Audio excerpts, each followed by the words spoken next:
No matter who you are or where you go, heading outside, even for just a few minutes, is well worth it. Welcome to Humans Outside, where we're using the Humans Outside 365 Challenge to build a life habit around spending time in nature while learning from fascinating outdoor-minded guests. I'm Amy Bouchatz. I've let curiosity be my guide as a journalist for 19 years. But life, including my husband's injuries from military service, had us looking for a better way to live. So we moved sight unseen to Alaska to see if an outdoor-focused life was the answer. Since September 2017, I've spent at least 20 consecutive minutes outside every single day, no matter what, to explore how nature can change my life. Ready to hear from experts and outdoor lovers who make heading into nature just a part of who they are while we work to do the same? Let's go! It can be tempting when we head outside to think that we are going to shape what we find there into doing what we want or need. You know, tame the land or conquer the peak.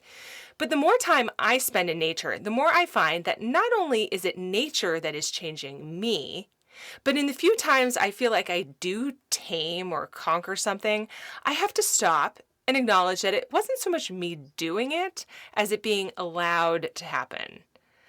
As I note every time I run to a new mountain, I am not the boss, the mountain is the boss. There's power in that relationship with nature, where it's less about me abusing it to get what I need, and more like a respectful relationship where I find that if I ask nicely, I do get what I need, whether that be food or just emotional support. It's about not hammering the world into submission. It's about awareness. Today's guest knows all about that from personal experience and working with her clients. She sees that relationship play out daily between not just humans and being in nature, but specifically with humans and horses. Lori Halliday is a congruency coach. Don't worry, she's going to define for us what that is, with a mental health background who works in equine or horse therapy. And today she's going to share not just her journey, but the most important things we can learn from awareness and leaning into heading outside to help us become. Lori, welcome to Humans Outside. Thank you so much, Amy. I'm excited to be here, and I love to connect with my fellow nature lovers who are cracking the codes by heading outdoors. So we always start our episodes asking our guests to describe their favorite outdoor space, like we are hanging out there with you, having this chat, having this conversation somewhere outside that you love. So if you don't mind, describe for us where we are with you today. I feel like it's a dating show. So we're going to date nature. So where we would be is around a campfire in kind of southern southwest Missouri, near Trout Lake, singing songs, playing the guitar, roasting marshmallows, catching fireflies. That's where we'd be. I love it. And there's something about that campfire location, just in general, that's so good for conversation. And marshmallows never hurt anybody. So at least not in my experience. So there you go. And as a side note, just for everybody, you're actually physically located right now in my hometown, not very far from where I grew up in Rio Del Mar, which is a part of Santa Cruz, California, for people who are more familiar with the broader area. And I believe this to be a perfect place, a perfect location. Yes, there's something really blissful about 75 and sunny most of the time. I can't deny that. And so the offer and the invitation, the draw from nature to come and participate is very high, and it's so attractive and so magnetic that it's a bit irresistible. And I have to say that my favorite kind of weather, maybe it's because I grew up right there on the coast, is the swirling, misting fog that comes and goes between those bright patches of sunshine. If anyone's ever spent time in San Francisco in the summer, they know what I'm talking about.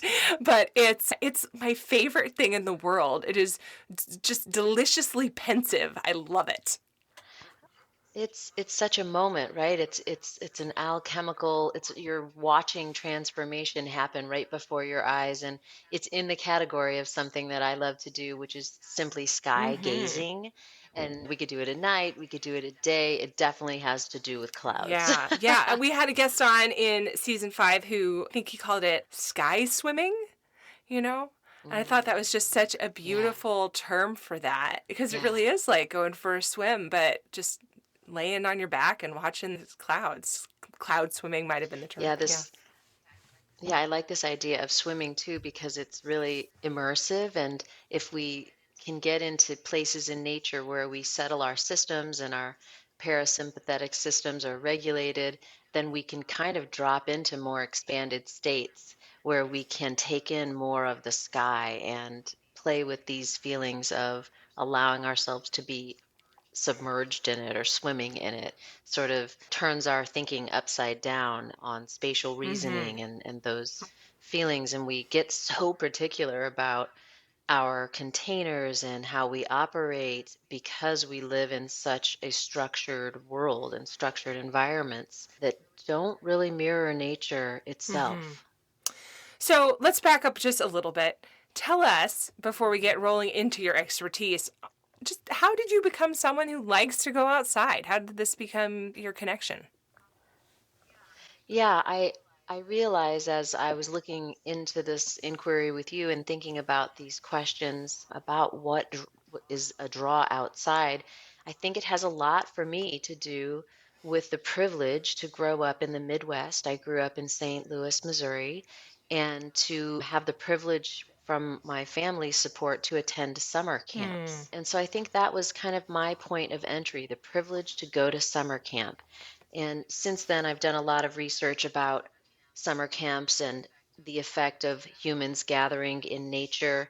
And we've hosted 82 camps here over the last few decades. And so I'm a big believer in cracking the code or making a point of entry to humans through summer camps and programs like this where we go from our urban or suburban or whatever the environments are like into nature, and we are Hmm. immersed for that 1 week, and we rise and fall to the rhythms of the nature where we are and the birds and all of the elements. And I was so in love with it. And even though it was, honestly, I'm internally introverted and externally extroverted, so going away and going to camp for an introvert wasn't really, that didn't feel that fun and that safe. It was pretty Hmm. challenging for me to try to relax in over that 1 week. But I felt really held by nature Yeah. and by the privilege to get in the lake, swim in the lake, for the privilege to have my feet in the sand, and for God's sake, the privilege to sit on horses. And we will get to that very, very shortly. I know we will.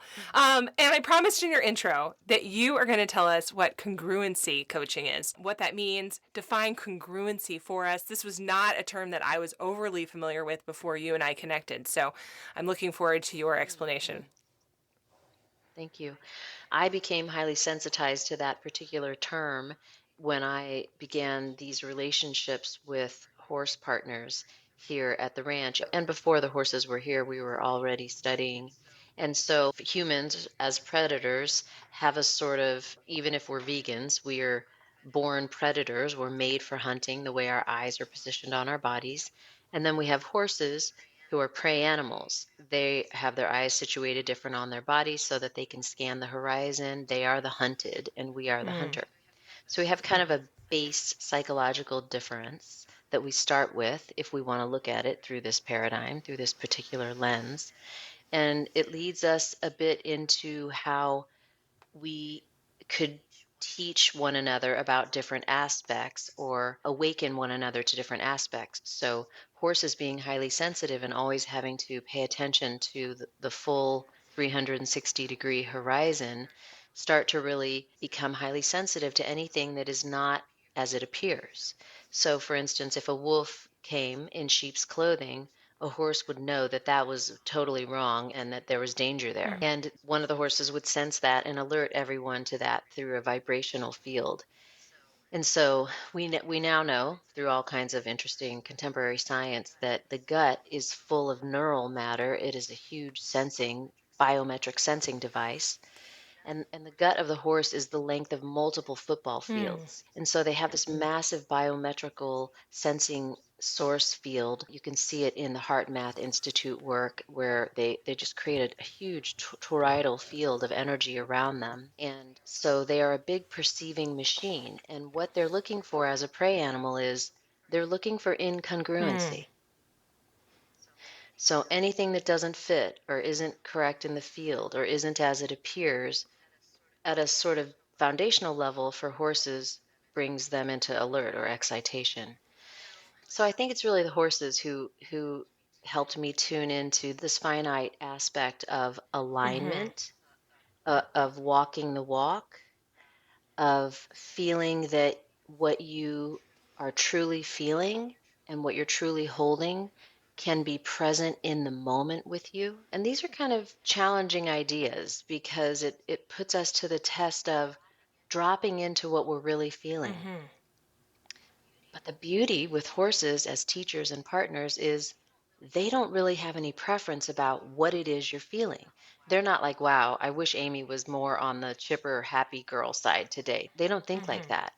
If you come in and you are carrying sadness and you just breathe down into your belly and your body's kind of slumped and you just you look over at Puppet, the little pony, and you say, Puppet, I'm sad. And then Puppet's going to take a big breath, a big razzle, and he's going to relax and down regulate because you are Hmm. as you really are. You're appearing as you truly are. Your vibrations are aligned, they are congruent. And that's all they're looking for. So they don't have a preference for what we carry, but they do have a preference that we will be aligned with what we Hmm. carry. So then And congruency coaching is learning how to be in alignment with what the state you are surrounded by. yeah, if I have to break it down into something really practically, I would say what happens usually for quite a while with human partners who are doing congruency Hmm. coaching with us, and by us, I mean there's different partners here, including the horses. They are, yeah, they're moving into closer to their own heart's desires, and therefore they turn towards self, and we do a lot of self Hmm. care. In the beginning of the practices, there's a lot of turning back to self. And it's not that like, I mean, it's kind of popularized, the idea of self care is kind of Right. popularized now, but the deep ritual and the practice of self care and the accountability of self care and the aligned, resonant field of self care are not always fully practiced and fully implemented. And we go after that so that whoever it is coming resourced to Hmm. their game and to their table. Because we think about self-care in popular culture as a spa day or sort of these gifting yourself, I don't know, even goods, right? Purchasing something or something like that, but not in terms of this work that you're talking about. So, stepping back Mhm. from the, if we can throw out that, maybe getting your nails done is getting in touch with yourself at some point. But if we can just put that Mhm. aside as what we mean by self care in this conversation, what is self care to you? If you could expand more on that, and then what you see is this connection between that self care and spending time outside. Like, what's the link? Well, interestingly, for me, I have the great privilege to work outside. Mm-hmm.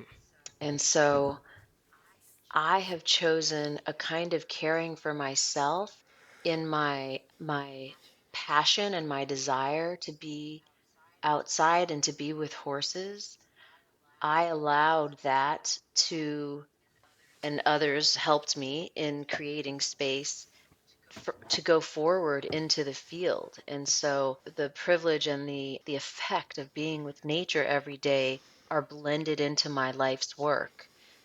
And so, I mean, if you're an outdoor lover and there's any way to blend with nature in your work life, I would highly recommend it to keep moving towards that in whatever ways that looks like. For some people, that may mean having more days where they're working or officing from home, and on those days, they are flexing their hours so that they are doing their run or their swim or their soak or whatever they love to do, gardening, and then working at another time. But however you can work it in to keep to keep weaving it and bringing it in.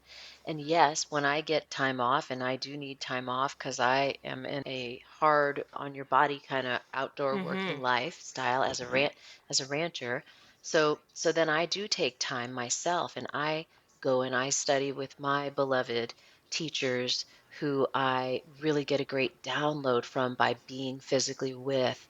And usually when I'm doing that, there's water there. I'm getting into the water, and always, it is always in nature and rooted in nature. And so I am also respiting into other kinds of mother nature, other kinds of being held by mother.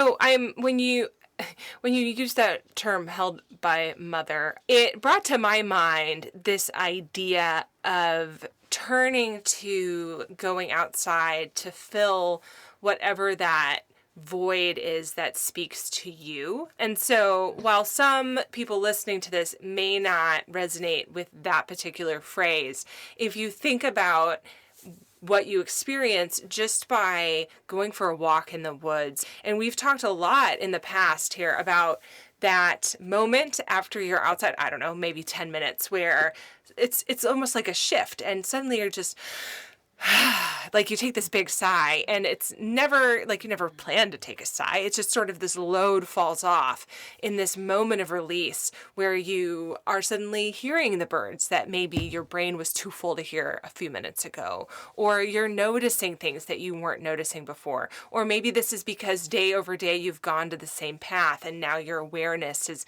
has increased. And those things, if I'm understanding how you're explaining this concept of self care correctly, and even of congruency correctly, are an awareness and an alignment with being where you are and using Yes. nature to fill that bucket. Yes, yes. My dear friend Dr. Kevin O'Connor got to live with the Inuits in near the North Mm-hmm. Pole, and the grandmothers there talked a lot about something called wetiko, which is a kind of darkness or a kind of sickness that has come over humans, and it's in relationship to technologies and to all of the structures and systems that are hurting the planet and that are hurting people. And we're all quite bought into all of it. We're quite plugged in. And even we could stretch into our own culture and talk about, just for a moment, the constructs of the patriarchy, how certain kinds of brown and black bodied people did not have access to nature, Mm-hmm. to water. And they don't know that well about mother, even though they perhaps most richly, most recently come from Mm-hmm. mother.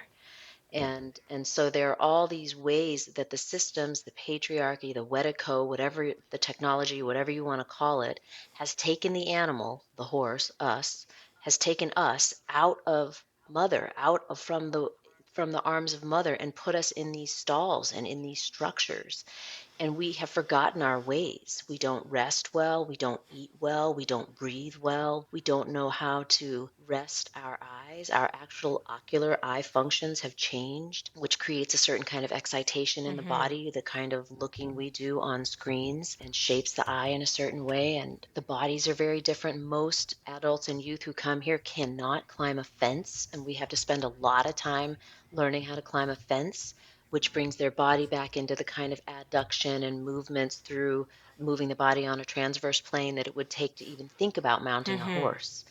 And so um, it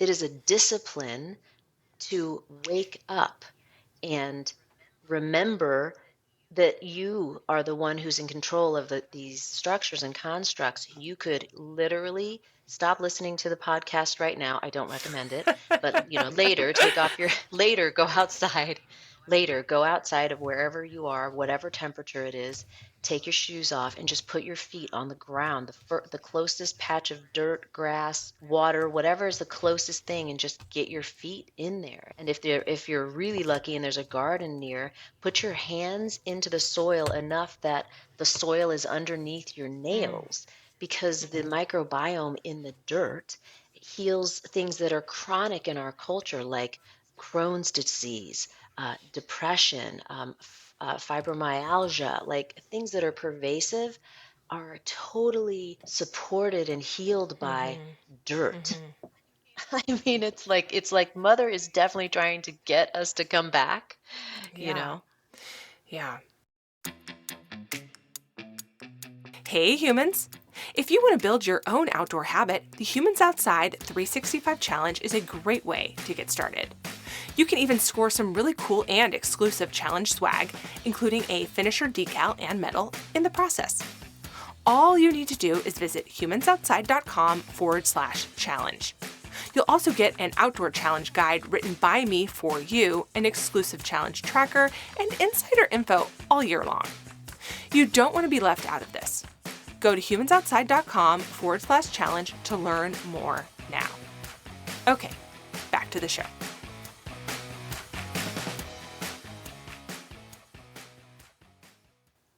You have mentioned, of course, and we've talked about already, your specific work with horses. And you note on your website that working with horses and learning a relationship with them can help you understand relationships elsewhere in life. So, with other humans, Mhm. with the rest of nature, more broadly. And I'm wondering if you could talk a little bit about that. How and why does a relationship with the horse do that? Does it go back to that energy filled we were discussing earlier? Yeah, it's a lot about that, and it's also about all the pieces we've been talking about. Like when we become focused on our own self, our own wishes and desires, our own health, our own self-care, and we become an aligned individual, and we decide we're going to take that energy and that practice, and we are now going to stand in the face of 1,300 pounds of prey Mm-hmm. animal. It's an agreement. It takes an alignment and a focus to get into practice with an equine, which is like a small dragon. And so, yes, all of these parts have to come into play in one's own body, of an aligned self, of a congruent self, of how I feel and look and act, and how it is perceived outside of me by others in a way that is undeniable. And that is what will create the kind of relationship, movement, draw, drive, dance with a horse. But if I come in there and I'm acting happy, but I'm really blue, or I'm acting relaxed, but I'm really not confident at all, it's just going to be a mess. Mm-hmm. And so, all of these practices of coming home to self, of knowing thyself, of aligning with self, of having a self who you are in such a great relationship with because you've done so much care. You've invested in the time, the practice, the support, the food, whatever the things are, and there's a trusted friend there in self. Then, when you come to be with another, a friend, a lover, a horse, well, the person, the one who appears, is the congruent one. And there is something to be in relationship with Mm-hmm. there. And so it is an incredible leadership training. It creates outlandish magnetism. It makes things very clear. Yeah, because I'm just sitting here thinking about all of the ways. Uh, well, we sort of laud fake it till you make it, right? But Mhm. also when you see relationships fall apart or having trouble leading in your organization or whatever, Yes. and you think Yes. about it, it often does come back to this idea of inauthenticity. That authenticity is magnetic, and people can sort of sniff out when you're being a faker. And that's certainly true in your close, your more intimate relationships with a partner or with your kids.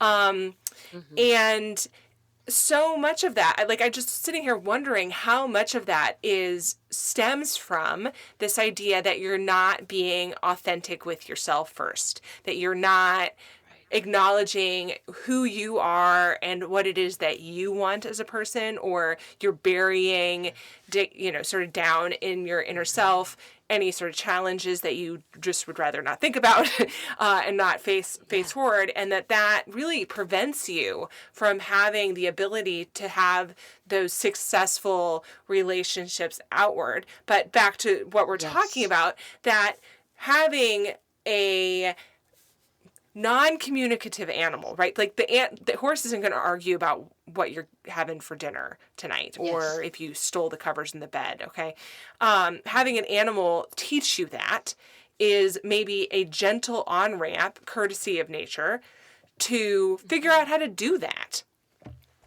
Yeah. Yeah. And how to um, feel, act, and move like what you think you're trying to say. Okay. Yeah. Like, because we have ideas, we have intentions, and it's kind of like, well, maybe you should tell your face, and what is your body doing, and you know what I mean. Like, Yes. it's like how to get all the parts aligned, and then how to practice, like practice with each other, and practice with a partner, and practice with a friend, and all the while walking on the ground, running together over things, making agreements, trying new things, creating new pathways in the fantastically plastic brain, creating new neural pathways for more integrated ways of functioning, learning and experiencing through the experience, getting the experiential learning benefit of doing it and learning it while you do it in a regulated, aligned body that can uptake information. Yeah, and as you just said, even just having your face communicate what you want it to say. Why is that so hard? Yeah. Takes practice. It takes practice. And especially, I think, after 2 years of COVID, Mm, people are quite socially not, they're feeling inconfident. They're lacking confidence in their body language and their social capacity.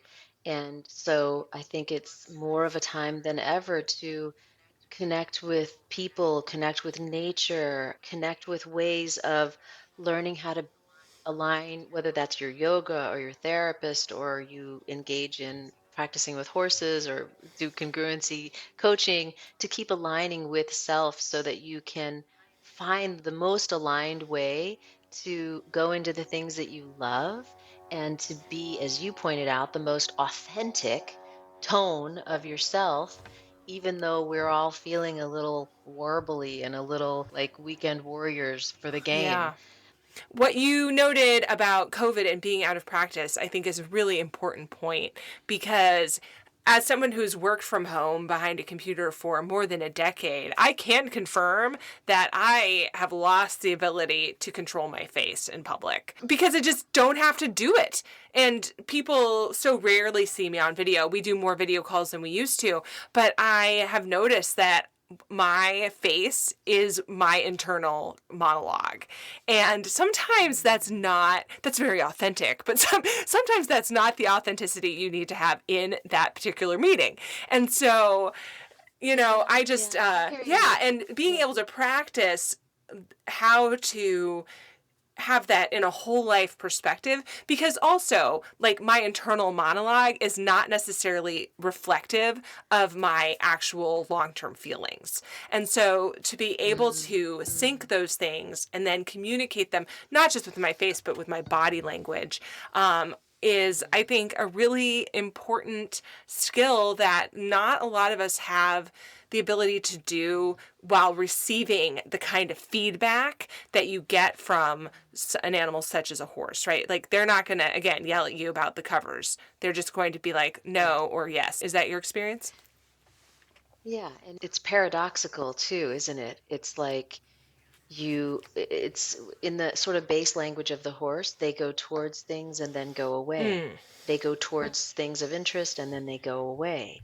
And so we could learn from that by allowing ourselves to notice that we're doing our interesting responsive facial body language action. Rock back, take a breath, retreat from it. Now that you've noticed it, rock back literally onto your heels and take a breath and retreat from it. and then come forward and still your face and go back to active Mm-hmm. listening. And so I think that it's never a this or that. That if that's what the horses have always taught me, not always, but yes, always. This is what the horses are always teaching me is that life is paradoxical. And the older I get, the more razor's edge the paradox appears to me. And so I think it's both, Amy. I think that you can do your reaction, your body language reaction, which in this case you're saying is like a sort of internal facial Yes. reaction talk, which I do too. You can always know what I'm thinking about. My heart is on my sleeve. I'm extremely transparent, and that is just how this horse rolls. But so yes, I think it's good to like let it come up. Don't shame it. Like, oh, there it is. Take a breath, Mm-hmm. rock back, soften your face, and go back to active listening or whatever you're doing, cooking, whatever you active cooking, whatever you're doing, jogging, because these patterns that we get into are not bad or wrong. Mm-hmm. They are, as you pointed out, they're actually a part of another communication and another layer and another dialogue. And so they do have a place. And a lot with humans and horses, I feel that some softer ways into putting our arm around parts and healing parts can be with this focus of blending Mm-hmm. so that we can break out of the paradigms that are so black and white and we can trust the truth, which is the paradoxical nature of life and of nature. And we can just broaden a little and kind of hold the paradox. Mm-hmm. In our maturity, we can start to hold the paradox. So Yeah. I want to talk about ways that people can find this feedback without working with a horse, maybe with other animals, or maybe even just with a space, such as we talk about in forest bathing. Because unfortunately, for better or for worse, not everyone has access to horses the way that would be wonderful they did, based off of what we're talking about today. So, I mean, is it possible to get this maybe from a dog or elsewhere? Yeah, and from some of the things we've talked about that are sort of the ethos of the horse world, Mm-hmm. like approach and retreat. Like it may be that in the mornings on the way to work, you drive by this certain river or this water or whatever, and that's a part of a rhythm where you go towards the water. Mm-hmm. And maybe you don't even stop. I don't know, but there you are moving towards her as mother. Mm-hmm. And then you're off to work. And then in the midday you only have 20 minutes. You go out as far as you can and you end up at a park, and then there you are in mother, and then you run back to work. And so I don't know what the many ways are to go towards mother in a day, but see how many you could do in a day, like the ocean, moving towards the shore and moving back Mm-hmm. away, moving towards the shore and back away. Take up one of her rhythms like that towards your attraction of nature. Maybe it is, oh, I'm so drawn to this one little park and this one tree, and I'm going to now get in a little rhythm and a cycle where I'm going to go there on Fridays during lunch, and I'm going to go and sit, and I'm going to just let my bottom and my legs be on the roots and on the ground of this tree. And I'll ask her permission first. Tree, can I sit and breathe with you? And if she says yes, you could do that. And then you could start just a gentle communing there. Maybe you eat lunch. Maybe you sketch. Maybe you paint. Yeah, if you live with anyone or near anyone who has a garden, they would love for you to be intrusive and ask to come and do weeding. And if you live near me, you can call me after the show. Get on over here, get your gloves on, and help a sister out. Um, yeah, that you would be, I think most gardeners are there for the love of mother, and you could penetrate any of these Mm-hmm. environments and become a tender of mother. So, I mean, of course, water, any water nearby for me, it's on. I'm constantly trying to go back out towards the edges and Yeah. towards the water Yeah, it's with that my eyes, with draw. my It's attention. that draw you feel. It's Yes, almost like a magnetic draw. I yeah, think for yes. many people in the region I'm in, it's the mountains. It's not even, for so many people, it's not even climbing the mountains. I hear all the time from people who've moved, oh, I miss the mountains, I miss the mountains. And these are not people who Mm, spend a lot of time up in the mountains. So what they miss is not the act right. of going into or of experiencing the backcountry. What they miss is the visual cues, the visual awareness and the presence of those mountains. And so it's this magnetic draw. And I feel that way about the ocean. That I mean, tell me there's a or hint at an ocean nearby and I am like a moth to the flame. And it's a Mm, magnetic draw for me. yes, yes. Me too. I really have it. And I was feeling mountain while you were talking about it, the way that mountains hold space, how vertical they are, how it akins to our notions of spirit and father and mountain and these great stable and kind of triangular or also transformative aspects. And they definitely are not a thing. They are an entity. They are an energy. They have an energy which, in many cultures, is viewed more as like an embodiment or a characterization, not a Mm-hmm. mass.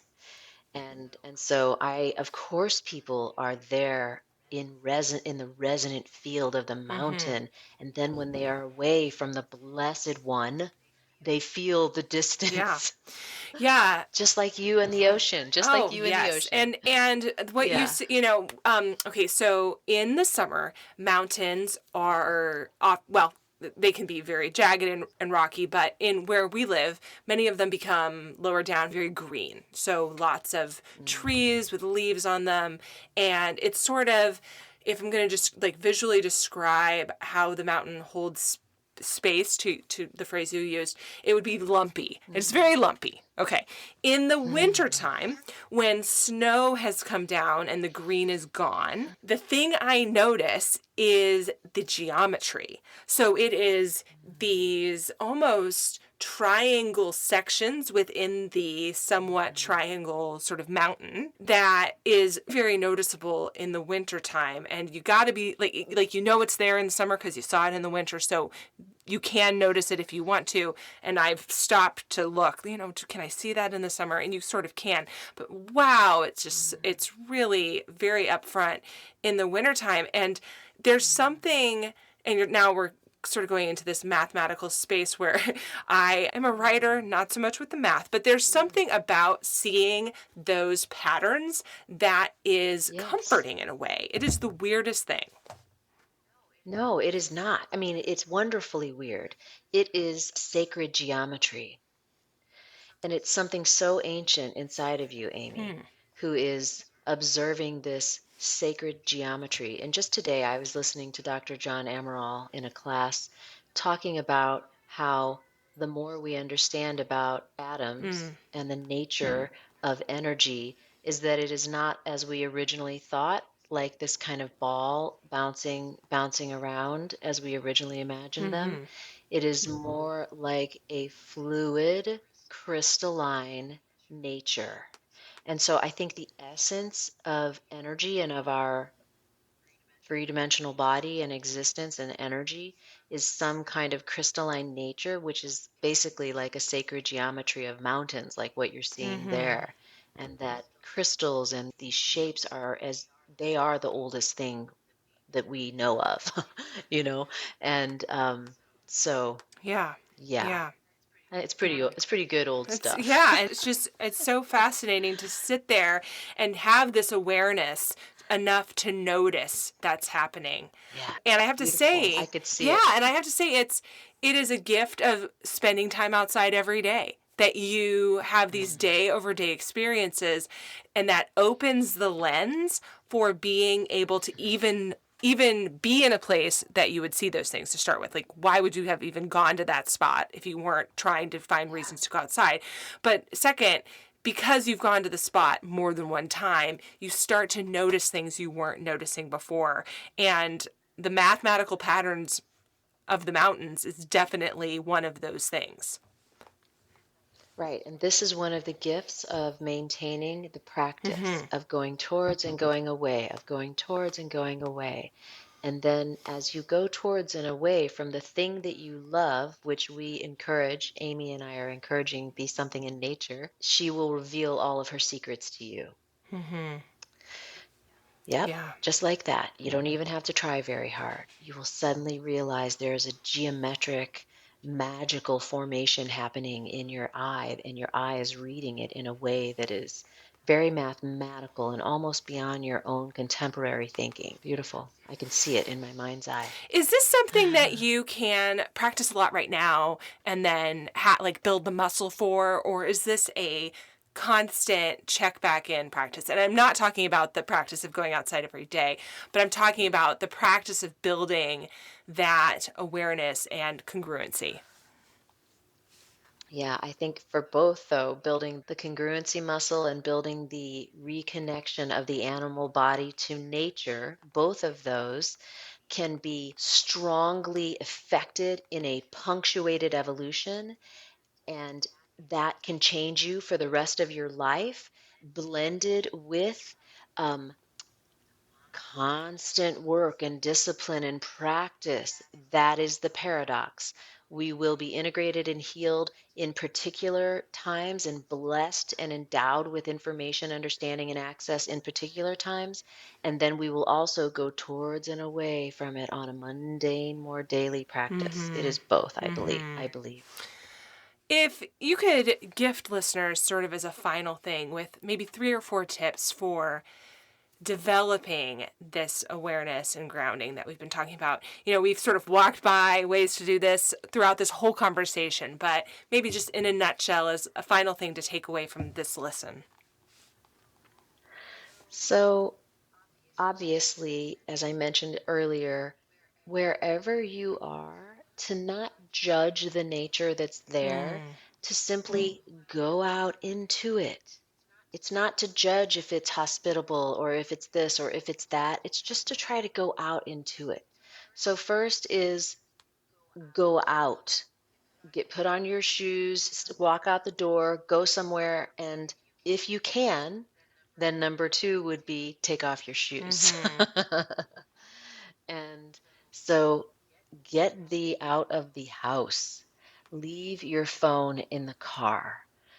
Go see if you can tap into some other network that's in the mycelium under the ground. That is how all of nature is coursing and communicating in an energetic resonant field around us. Beautiful, huge turkey vulture just flew right by while we were talking, and to tap into that by going outside, by not having your technology with you, and rewilding and plug your body in like an avatar by putting your feet on the ground. Best case scenario, lay down on the Mm, ground and let your whole body, as if you have roots coming out of your back body, sink into the ground, and let the roots from in mother, imagine those kind of coming up into you, and do a little rewilding and earthing just by going out. Again, shoes off or body down, sit down, whatever you can do, touch the land. And then lastly, water. I'm big, as are you, Amy, on any kind of water.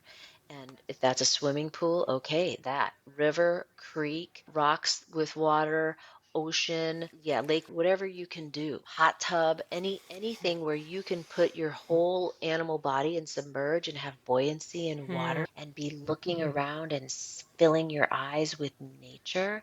All these trainings and practices and gifts that I'm talking about train us through the experience to remember how we are nature,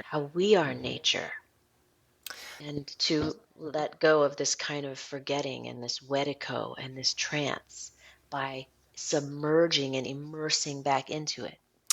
Those are very beautiful, first of all, but also completely practical tips. And so I hope that everybody listening to this takes some time to take some of those steps. You all know how much I love my hot tub, although I don't think I've ever thought about it in terms of getting back to nature in a submersive and water way, more like a convenient way to stay warm while outside. So Yes, it's both. it's both. So we're gonna go ahead and put that down on Yeah. the reasons I'm glad I have that. And that was my if I haven't mentioned it to anyone else, my pandemic purchase was my hot tub, and so no Yeah. regrets so far, no regrets. Yeah, me too. We have a pandemic purchased hot tub, took forever.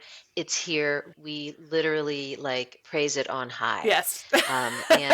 And of course it's such a privilege and it's expensive to run it. So we like Yes. make people who live here like you should also get in the hot Yes, tub. I do the We really same try to thing. make I do the same thing. Like, have you seen my hot right. tub? Do you want to sit in it? Have you considered Yeah. coming over to use it? Because it's right here. Yeah, I do the same thing. I also sort of require myself to use it about once a day, if Hmm. not more, to justify having Yes. it. Because, Oh, again, you're my hero. You're my hero. Okay, I'm getting it. so, now that we've mentioned our favorite, maybe it's our favorite outdoor gear, at the end of our episodes, we often discuss with our guests something that they use outside that can be not too materialistic, but in this case, I would say a hot tub fits the description. Something they use outside that really enables them to have a best of experience or something along those lines. Another example would be sometimes your best outdoor gear is just a really good snack. So Hmm. with that in mind, what is something that you use or lean on that fills that box for you? Whenever I'm out, even at work, but particularly if I'm really heading out for a hike, I always carry in water. People are Mm-hmm. kind of funny about water, like, oh, I'm good. I don't want to carry it. I'll drink it when I get back. I no. This horse needs to drink water. And so I have a water filter and I drink like a 9.5 alkaline water, and it's just my body really wants it. And so taking a good water in your own bottle is such a friendly thing to do for your body and for mother instead of not taking water, that's Mm-hmm. not very friendly to your body, or taking a plastic bottle. Please, anybody who hears this, please today commit to finding a way to have fresh water that you put in a bottle of your own so that you can use my tip and take that out into nature. And when we're talking about a plastic bottle, are you referring to a disposable bottle versus a reusable plastic bottle? Are you saying you don't like an Yeah. Nalgene? I'm saying don't create any Got waste it. or recyclable water bottle Mm-hmm. waste. I don't myself like to drink out of a plastic bottle, but if you do, that's okay. But yeah, I meant more like don't Got it. buy water in Right. plastic Right. bottles. I can't believe that's still a thing, but it really is. It Yeah. still continues to increase this mass that's, I guess, larger than the state of Texas is getting larger and larger. So yeah, drink the water that you provided for yourself and you put in your favorite bottle. Yeah. We one way Yeah. we do that in our family in case it helps anybody else in the summer, not in the winter because it will freeze solid, but in the summer I carry a water jug like you would take camping in it, refillable in the back of my car. And so we leave home with our water bottles filled, but we're never without the ability to top that off, because the other thing that happens is it's easy to get into a scarcity mindset that, oh, I can't drink any because I only have so much. But when I have a 5 gallon or a partially filled 5 gallon container in the back of my car, I'm taking care of that problem by having more. um, Yeah. it's also possible to very inexpensively buy, it's called a life straw, so you can just literally out of the creek, or water bottles, soft flask water bottles with filters on them. I use one of those sometimes when I'm running. So many ways to do exactly what you're talking about, Lori, and have water on hand. And it really does make the outdoor experience better when you're comfortable and hydrated. This horse Yes. also needs And water. again, exactly. I mean, I am totally going to I have the 1 gallon water. I'm going to fill one and have it in my car. Thank you for that tip. And back to the freshwater aspect of it, even if you can't afford a special filter, like I Mm-hmm. have a Kangen, Mm-hmm. which means from the source. But if you can't afford that and what you can afford is a Brita water bottle filter, which is like $20, Mm-hmm. great. Filter your own water at home, but don't drink the tap water and do bring your own healthy water. Mm-hmm. And Yeah. finally, if you could wrap us up, just describing, we've been having this conversation around our campfire in your favorite outdoor space, but maybe you could describe for us a favorite outdoor moment that you have, some sort of memory or just that touchstone that you like to go back to and just envision yourself in. Would you mind?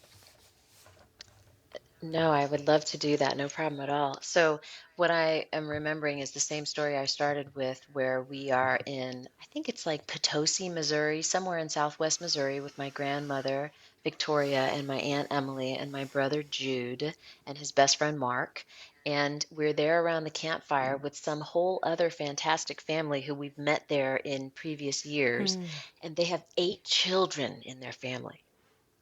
So it's like this veritable smorgasbord of playmates in their family. Mm-hmm. Like we loved this giant family of kids.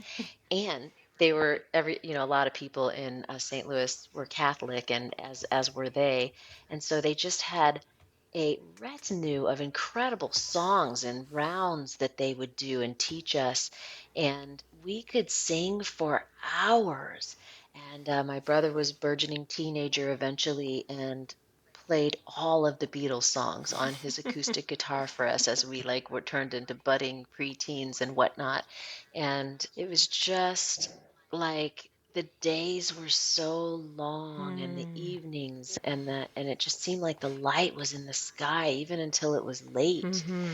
And yeah, just the way back to this, the way you were perceiving the mist with the ocean, I would really love to watch the way the smoke would be moving up into the night sky and the way everyone's face would glow with that orange light. And it was so free and it was so safe. We didn't have a care in the world. Yeah. What a beautiful memory. Lori, thank you so much for joining us on Humans Outside today, for gifting us with your expertise and your experience and sending us out into the world with that. Thank you. Thank you, Amy. I'm so grateful to have a peer who's promoting getting these bodies out into nature. So thank you for all your beautiful work. I appreciate you. Thanks so much for listening to this week's episode of Humans Outside. If you've enjoyed this episode, take a second to leave a rating and review wherever you get your podcasts. That makes it easier for others to find the podcast too. Your positive review makes a huge difference. Now, go get outside. Until next time, we'll see you out there.